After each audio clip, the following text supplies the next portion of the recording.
Uma nação é como um indivíduo. Ela tem suas obrigações a cumprir e nós não podemos mais abandonar nossos deveres para com tantos povos colocados sob nossa tutela. É nossa dominação que sozinha pode assegurar a paz, a segurança e a riqueza a tantos infelizes que nunca tinham antes conhecido estas benfeitorias. Somente levando a termo esta obra civilizatória, nós cumpriremos nossa missão nacional para o eterno proveito dos povos à sombra de nosso cetro imperial.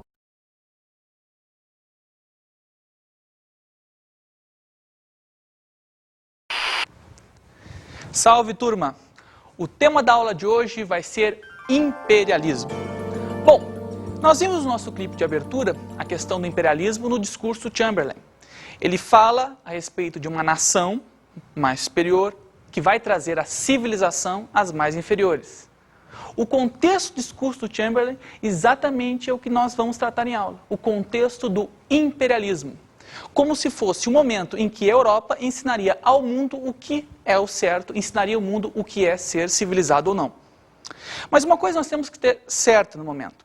Quando nós falamos de imperialismo, nós falamos de uma palavra que se vê durante longos séculos em várias circunstâncias diferentes. Desde Roma, passando pela Grécia, pela Idade Moderna até os dias de hoje. Mas nós trataremos, nesta aula, do imperialismo que tem relação com o século XIX e com o século XX. É esse o nosso tema.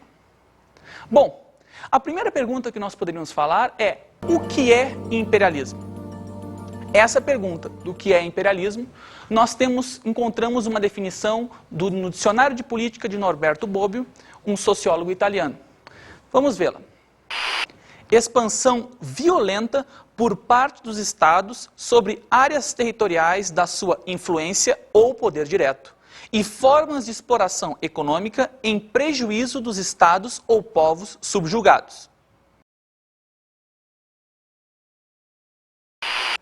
Veja, esta conceituação nos leva à ideia de a hegemonia de um país sobre outro. Mas hegemonia está relacionada à dominação de um país sobre o outro. Mas veja, não é só a dominação que explica. Nós temos também como ideia de hegemonia a aceitação da dominação de um país sobre o outro. Veja, de um lado é uma força bruta, direta. De outro lado, a aceitação é uma força mais sutil, que aos poucos se incorpora na cultura. O que podemos ver quando vemos imagens de povos africanos, por exemplo, vestidos tais como os europeus. Bom, agora é interessante entendermos o contexto em que ocorre o imperialismo.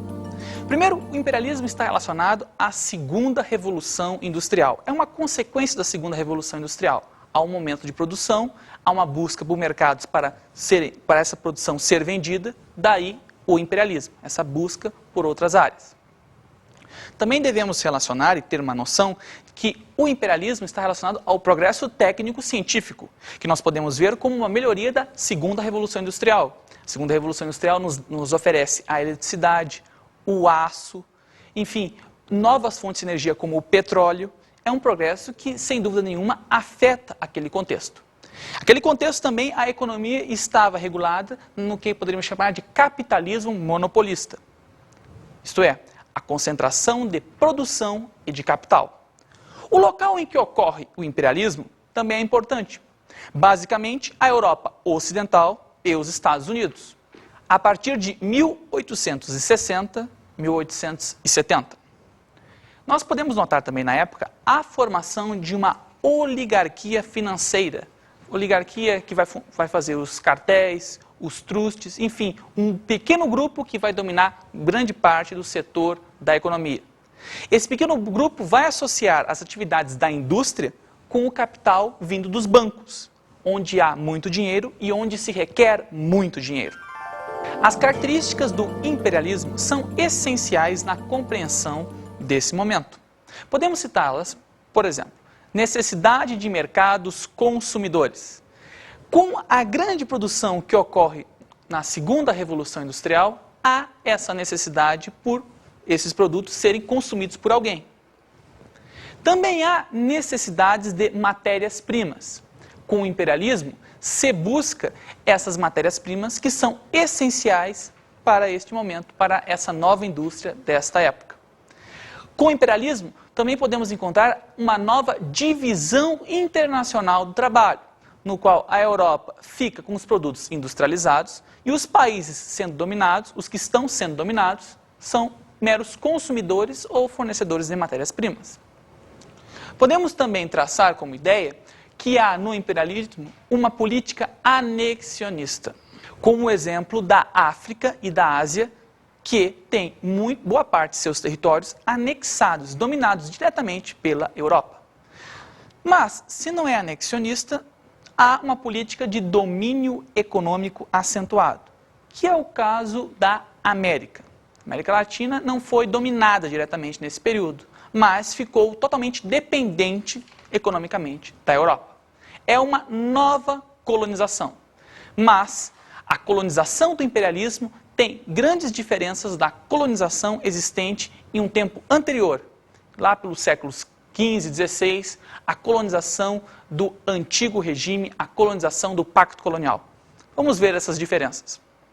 Bom, gente, vamos ver basicamente quais são essas diferenças.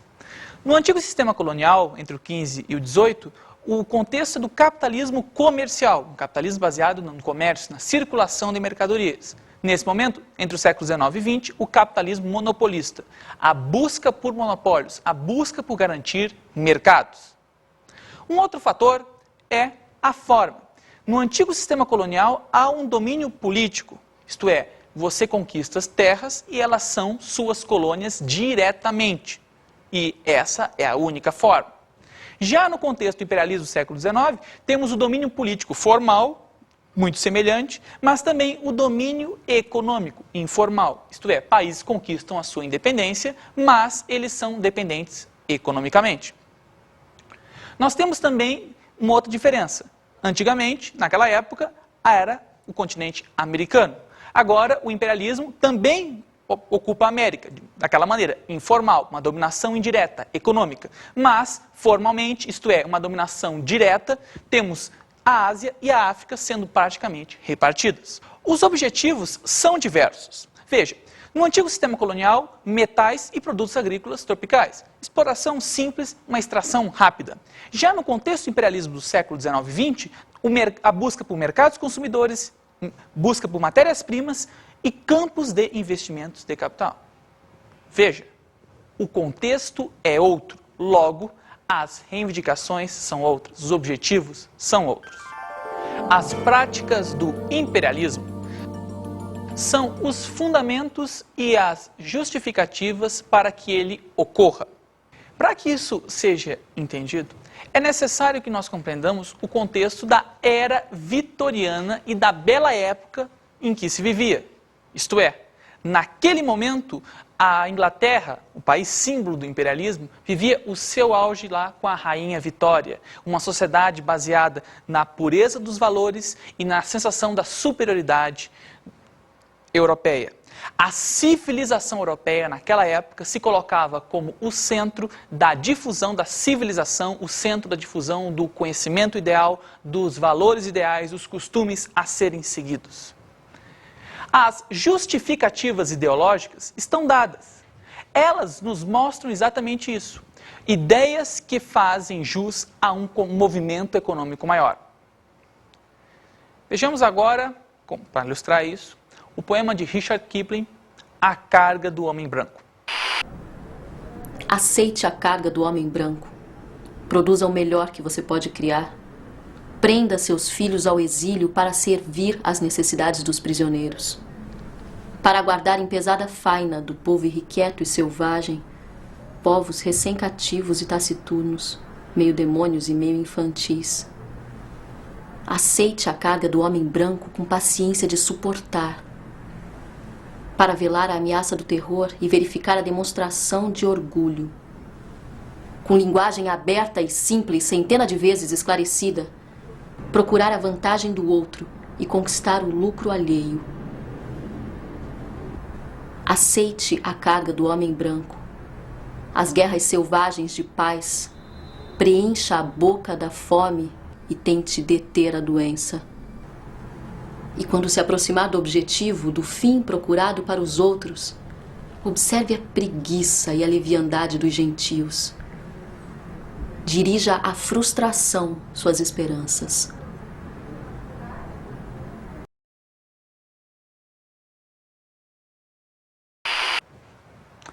Veja, o poema de Kipling mostra um discurso direto de dominação.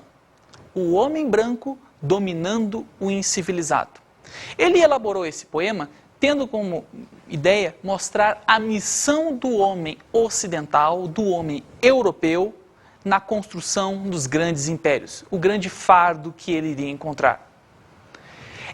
Nessa descrição, nós podemos notar uma ideia da superioridade do homem branco.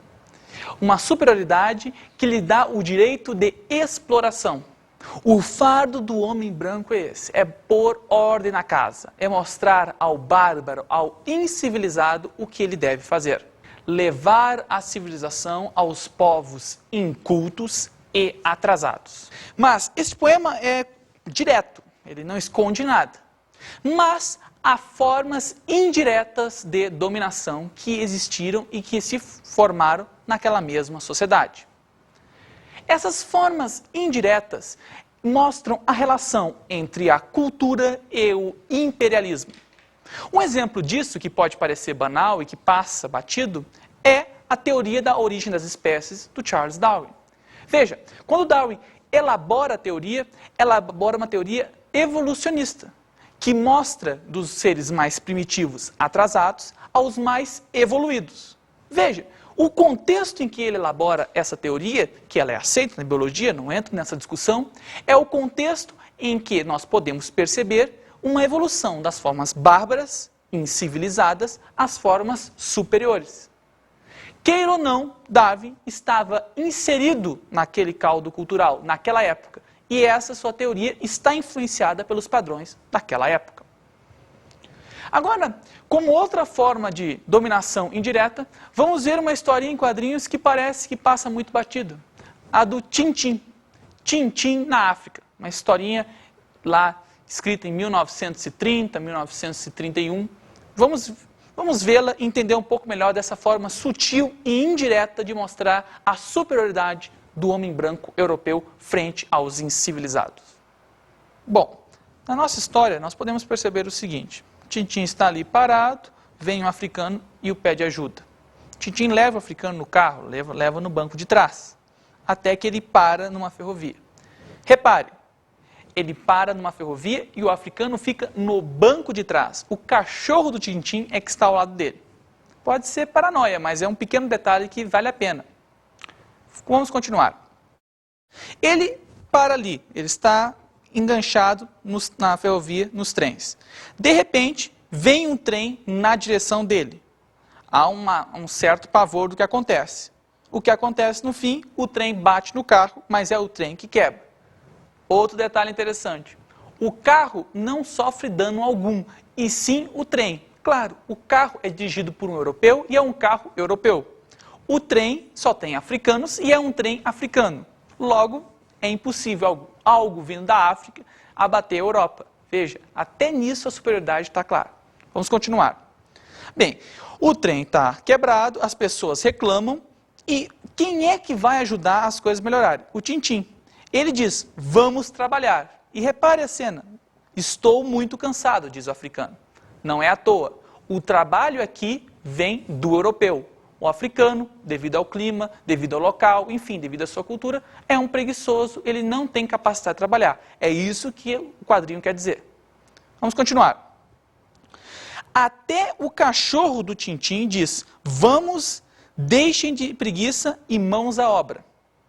As pessoas trabalham e, de pronto, reerguem o trem, que é rebocado pelo europeu. Tintim, ao rebocar o trem, mostra que o europeu coordena os trabalhos, o cachorro do europeu, até o cachorro, diz o que o africano deve fazer, e é ele que conduz o trem. Ele está à frente. Veja, ele não se mistura com os demais africanos, ele conduz o trem. Ele é europeu, ele tem que conduzir. Digamos assim, o fardo do homem branco. Vamos continuar. Ao chegar numa estação, na verdade, é uma tribo, ele é levado ao encontro do chefe dela, levado com toda a pompa, e quando se encontra com o chefe da tribo, ele diz o seguinte: esse chefe, você é um branco bondoso. Logo se vê que ele é que manda, porque há uma coroa na cabeça dele. Veja os detalhes. O Tintim é logo reconhecido como o cara que modificou, que foi responsável por aquilo. Ele não trabalhou, ele não botou a mão na massa, mas ele foi quem coordenou. Ele é o branco. Veja, outro detalhe. Ele é recebido, levantado pelos africanos, numa cadeira especial, ele não precisa nem caminhar, para encontrar o chefe da tribo. O chefe da tribo, o que ele faz? Fuma cachimbo e tem uma coroa. Duas coisas eminentemente europeias. Nenhum chefe africano tem uma coroa como aquela. É como se o rei europeu tivesse no africano. Até na caracterização que se faz, é uma caracterização que só se vê o olhar do europeu sobre o outro. Agora, repare no final. No final nós temos uma cena mais ampla que mostra como é que foi a tribo após a vinda do Tintim. Nós temos aqui as estátuas de Tintim e de seu cãozinho sendo adoradas pelo africano.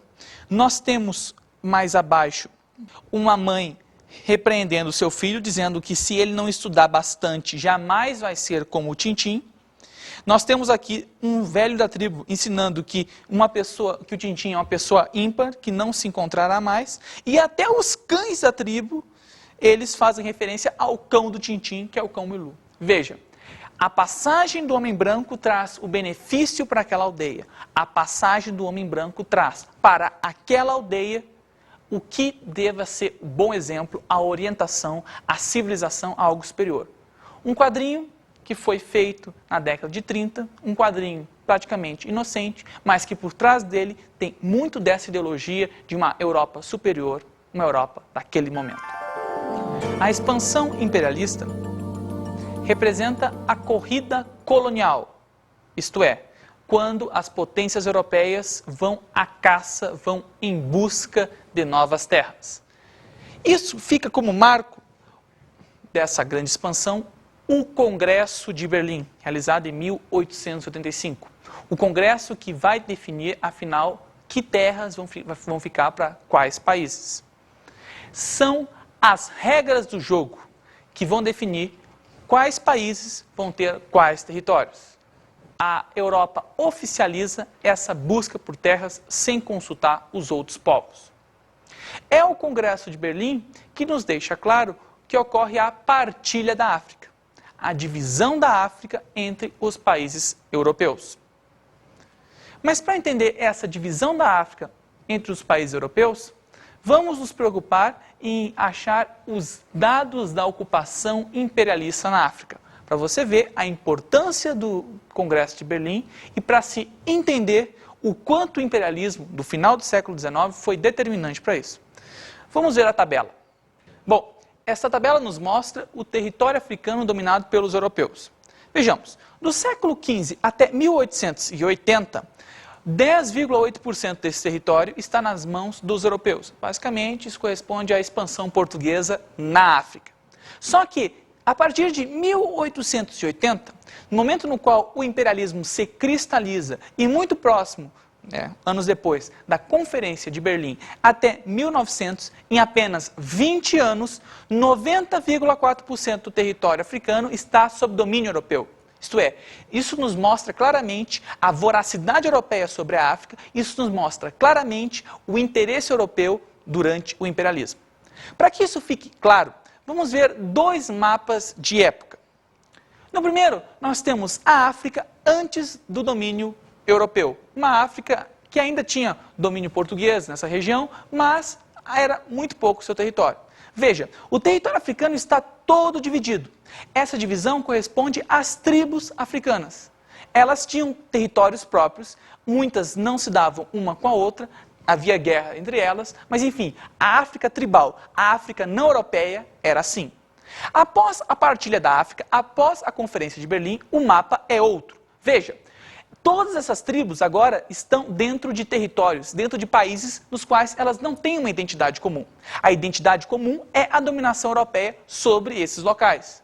Veja, é por isso que uma das coisas que se fala muito até hoje da África, os conflitos tribais, mas não se pergunta a origem deles. A origem de tais conflitos é exatamente isso. Veja, nesse mesmo território que havia dezenas de tribos, muitas inimigas umas das outras, agora elas devem conviver no mesmo ambiente. E isso não é possível. Isso mostra o interesse europeu sobre a África em dominar determinadas regiões, mas não mostra o interesse dos africanos sobre aquelas regiões. Outro dado interessante é que quando vocês virem muito em mapas linhas retas, pode ter certeza. Essas linhas retas foram geralmente fronteiras que foram estabelecidas, sejam elas em guerras ou não, ou, no caso africano, muitas vezes a revelia dos povos que ali existiam. Guerras e reações à expansão imperialista. Bom, não pensem vocês que toda essa expansão europeia foi aceita por todos os povos. Na verdade, muitos deles reagiram de forma violenta a isso. Como forma de ilustração, vamos ver os trechos a seguir de um filme chamado A Guerra do Ópio. 少墨，这是洞庭湖底的一枚千年水胆，据说服用以后可以立即断掉鸦片烟瘾，恩师不妨一试。惭愧啊！老朽60年宦海沉浮，谁料暮年竟折倒在烟枪之下。少墨，可知皇上这次为何传你进京吗？ 想必是为了力禁鸦片之事吧。鸦片乃中华千古未见之物，迷人心性，毒害苍生。老朽尚且如此，京城里的王公贵族就更不用说了。不过，以老朽之见，鸦片虽然凶险，但要力禁鸦片。 只怕更加凶险。学生愿听恩师指教。禁烟之难，只因如今外有海关受贿，内有权臣贪赃，再加上圣意多变，这禁烟，实在是祸福难料啊。宫中大对时，你万不可贸然应命啊。 学生一定牢记恩师教诲。 O diálogo visto põe a questão do ópio como um problema na sociedade chinesa. E o filme expõe muito bem isso.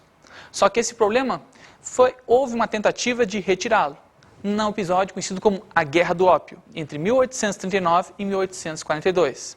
A China tenta impedir que o ópio, uma droga, seja vendido dentro daquele país. A Inglaterra estava brigando com isso porque está ganhando muito. Mas, infelizmente, os chineses perdem, a Inglaterra vence e conquista não só o direito de explorar, de vender o ópio, mas também o direito de conquistar terras dentro da China. O exemplo claro é a conquista de Hong Kong, que só no século XX, em finais do século XX, volta ao domínio chinês. Um outro exemplo de guerra que aconteceu como reação é a Guerra Sino-Japonesa, a guerra existente entre a China e o Japão.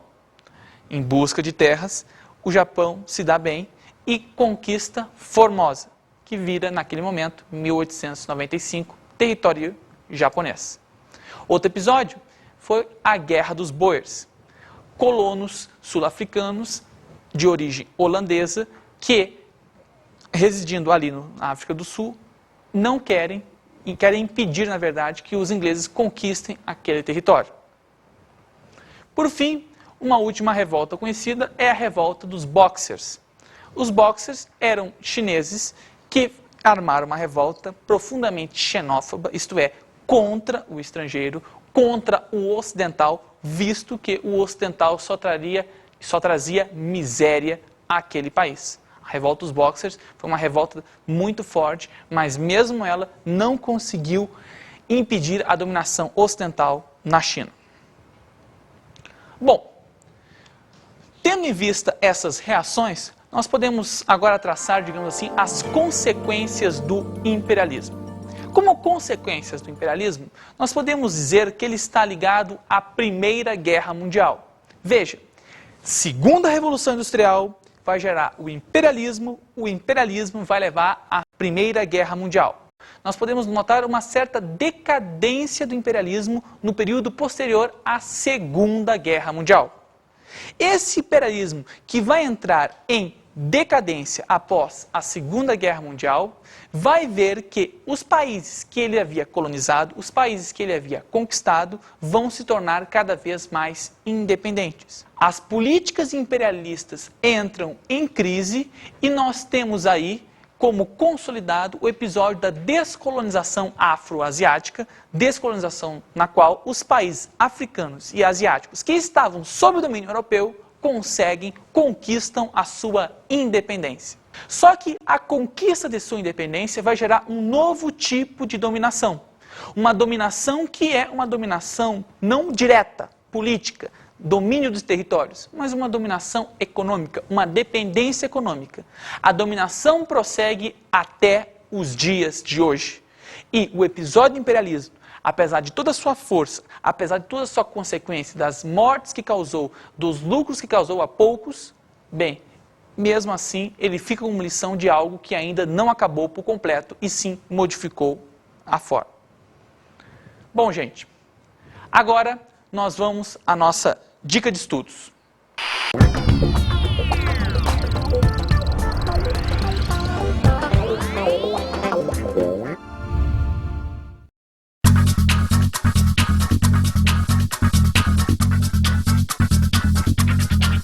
Bom, gente, como dica de estudo, eu oriento vocês a perceberem o imperialismo como um fenômeno articulado entre consequências da Segunda Revolução Industrial e um fenômeno que irá gerar a Primeira Guerra Mundial. Um outro fator é entender que o imperialismo não é simplesmente uma conquista militar, mas também uma dominação ideológica, de uma forma mais sutil, uma certa aceitação. A ideologia do imperialismo que privilegia a superioridade do homem europeu sobre aqueles que não são civilizados, aqueles que são considerados como bárbaros. Por fim, um bom filme para entender essa lógica do imperialismo é um filme da década de 90 chamado Indochina, que conta a história de uma menina vietnamita que é criada por franceses e, no fim das contas, ela recebe uma educação europeia, mas, no fim das contas, começa a reerguer, ela começa a sentir as suas origens, né, da Indochina mesmo, as suas origens daquela região que está a dominação francesa, e começa a ter uma nova identidade, começa a privilegiar os povos que estão sendo dominados, no caso, o povo original dela. Um bom filme para entender essa questão. Bem, gente, mas é isso. Nos vemos na próxima. Grande abraço e até!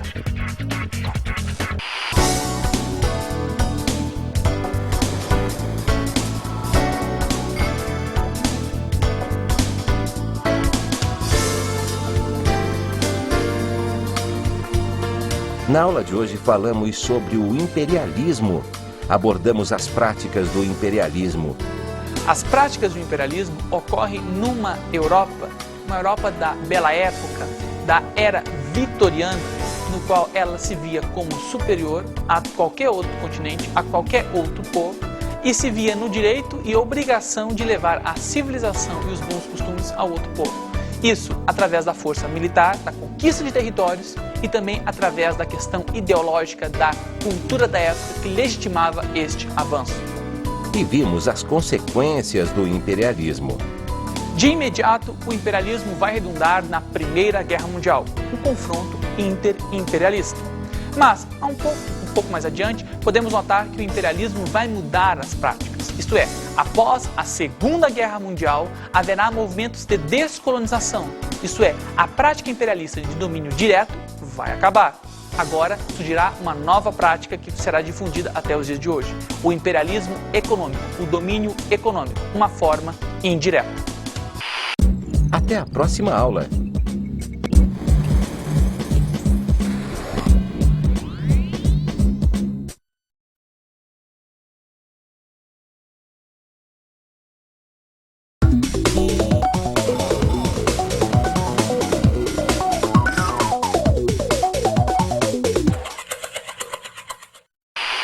Salve, professor! Bom, na minha dica de hoje, eu aconselho trabalhar o imperialismo da seguinte forma. Uma enquanto palavra, uma outra forma enquanto contexto. Veja bem, O imperialismo enquanto palavra vale para várias épocas, mas enquanto contexto de determinada época deve ser levado em conta. Isto é, o imperialismo romano, o imperialismo ateniense é completamente diferente do imperialismo do século XIX, o imperialismo inglês, por exemplo. Levar o aluno a refletir exatamente isso. Há uma palavra que não deve ser estendida a todas as épocas, porque cada época tem a sua determinada peculiaridade. Bem, no mais é isso. Nos vemos na próxima. Uma boa aula. Até mais.